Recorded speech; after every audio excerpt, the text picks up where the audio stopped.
Hello friends, स्वागत है आपका मेरे YouTube चैनल दीप क्लासेस में, जिसमें हमारा आज का टॉपिक है गोदान उपन्यास के महत्वपूर्ण अंशों की सप्रसंग व्याख्या। हमारा आज का टॉपिक स्टार्ट करने से पहले अगर आप हमारे YouTube चैनल पर नए हैं या आपने अभी तक हमारे YouTube चैनल को सब्सक्राइब नहीं किया है तो इसे सब्सक्राइब कर लें, जिससे हमारे आने वाले वीडियो के सभी नोटिफिकेशंस आप तक पहुंच सके। चलिए अब हम अपना टॉपिक स्टार्ट करते हैं। गोदान उपन्यास का पहला महत्वपूर्ण अंश है आसामियों से वह हंसकर बोल लेते थे, यही क्या कम है, सिंह का तो काम शिकार करना है। अगर वह गरजने और गुर्राने के बदले मीठी बोली बोल सकता है तो उसे घर बैठे मनमाना शिकार मिल जाता है। शिकार की खोज में जंगल में ना भटकना पड़ता। यदि बात की जाए इस अंश के संदर्भ की तो ज़मींदार राय साहब बहुत लोकप्रिय हैं। उनकी ज़मींदारी व्यवस्था पूर्ववत चली आ रही है। किसी को रियायत नहीं दी जाती, लगान वसूल किया जाता था, डांड और बेगारी ली जाती थी।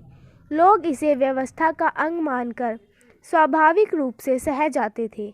अगर कुछ बदनामी होती थी वह मुख्तारों के सिर जाती थी। राय साहब की आमदनी और अधिकार में कमी नहीं आती थी, उनका यश बढ़ता जाता था। इसकी व्याख्या है असामियों से जो लेना है उसे ज़मींदार राय साहब के मुख्तार ले लेते हैं, लेकिन राय साहब धूर्त हैं, वह असामियों से हंसकर बात कर लेते हैं। इससे आसामी कृतकृत्य हो जाते हैं और यह इस हंसी को भी बहुत बड़ी कृपा मान लेते हैं। इस उपन्यास का दूसरा अंश है ज़मींदार सिंह जैसे हैं। सिंह का काम है शिकार करना, ज़मींदार का काम है ज़मींदारी को चलाना, लगान वसूल करना, डांड लेना, बेगारी लेना आदि। यह कार्य कोई ज़मींदार कठोर वचन बोलकर कर सकता है या मीठे वचन बोलकर कर सकता है। कठोर वचन और कठोर व्यवहार सिंह का गरजना गुर्राना जैसा है। अगर वह मीठे वचन से घर बैठे आराम से सारा काम आसामियों से निकाल सकता है तो यह घर बैठे शिकार मिल जाता है। घर बैठे शिकार मिल जाने से सिंह को शिकार की खोज में जंगल नहीं जाना पड़ता। जैसे राय साहब अपना सारा काम मुख्तारों के माध्यम से करा लेते हैं। बदनामी उनके सिर डाल स्वयं सबके श्रद्धा भाजन बन जाते हैं।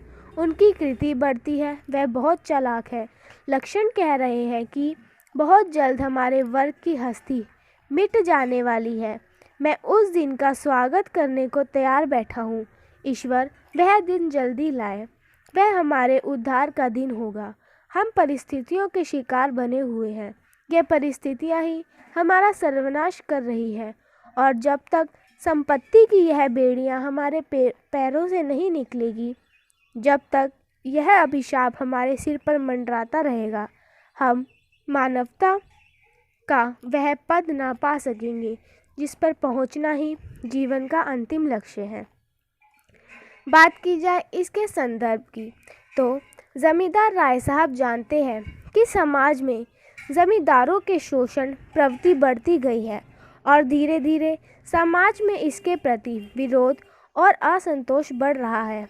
इसलिए वह परिस्थिति की मांग के अनुरूप अपने को परिवर्तन करते हैं और ज़मींदारी प्रथा के उन्मूलन को स्वाग करने को तैयार हो जाते हैं। इस अंश की व्याख्या है राय साहब का विचार है कि अभी समाज में ज़मींदारी प्रथा के खिलाफ आवाज़ उठने के लक्षण दिखाई देने लगे हैं। यदि आंदोलन हुआ तो हमारी यह प्रभुता जल्दी समाप्त हो जाएगी। राय साहब खुद भी यह परिवर्तन चाहते हैं। वह भगवान से प्रार्थना करते हैं कि जल्द से जल्द वह परिवर्तित दिन आए।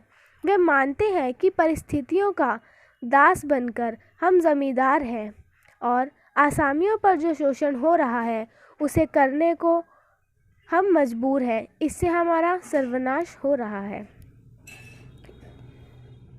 इस उपन्यास का तीसरा महत्वपूर्ण गद्यांश है राय साहब मानते हैं कि हमारा अंतिम लक्ष्य है मानवता का पद पाना।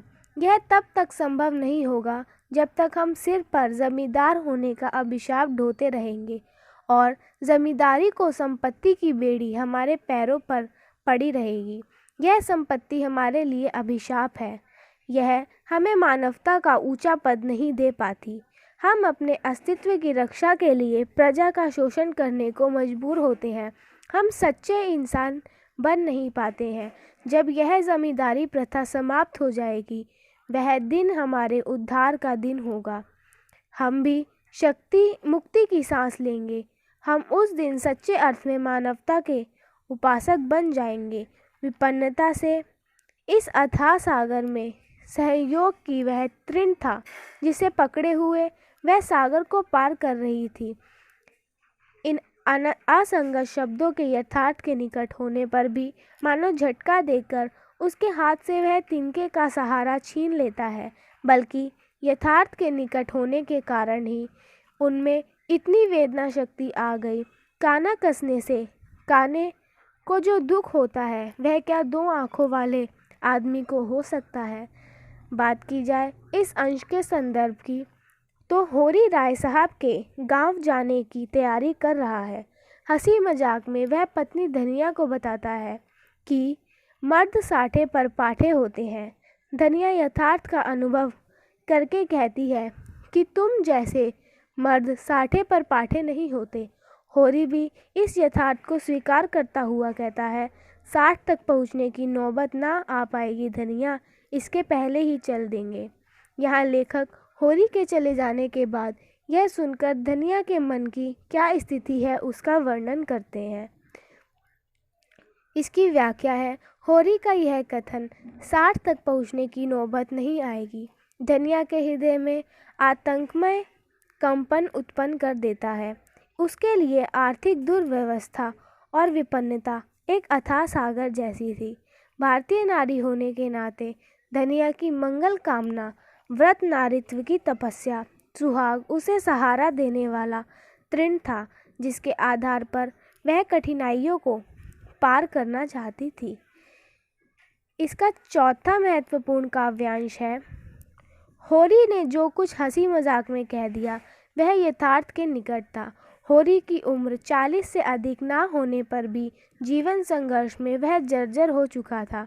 असमय बुढ़ापे ने उसे घेर लिया था, लेकिन यह यथार्थ सत्य धनिया की भावना को एक झटका देता है कि लगता है वह तृण का सहारा भी और नहीं रहने वाला है और यह यथार्थ उसके हाथों से तृण के सहारे को छीन लेगा, अर्थात उसके कहीं 60 साल की उम्र पार करने से पहले ही होरी जीवन संघर्ष से हारकर संसार से विदा लेने ना पड़ जाए। यही सोचकर धनिया का हृदय वेदना से भर जाता है। वह पति की मंगल कामना और दीर्घायु कामना करके व्याकुल हो उठती है। यह स्वाभाविक है कि हमें सत्य अधिक प्रभावित और आंदोलित करता है। काने को काना कहने से उसे अपार कष्ट होता है, क्योंकि व्यापार सत्य है। आंखों वाले ने काना कहने पर हंस देगा क्योंकि वह असत्य है। होरी का कहना सत्य था, इसलिए धनिया को वह अपार कष्ट देता है। उसका संपूर्ण जीवन प्रकृति से स्थायी सहयोग है। वृक्षों में फल लगते हैं और जनता खाती है। खेती में अनाज होता है, वह संसार के काम आता है। गाय के थन में दूध होता है, वह खुद पीने नहीं जाती, दूसरे पीते हैं।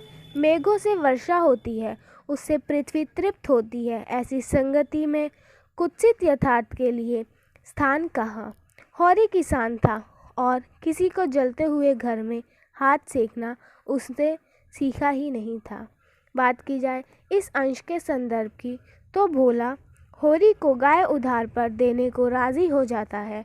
उसके पास भूसा नहीं है, इसलिए वह अब होरी के केवल 10-20 रुपये भूसे के लिए भी नगद चाहता है।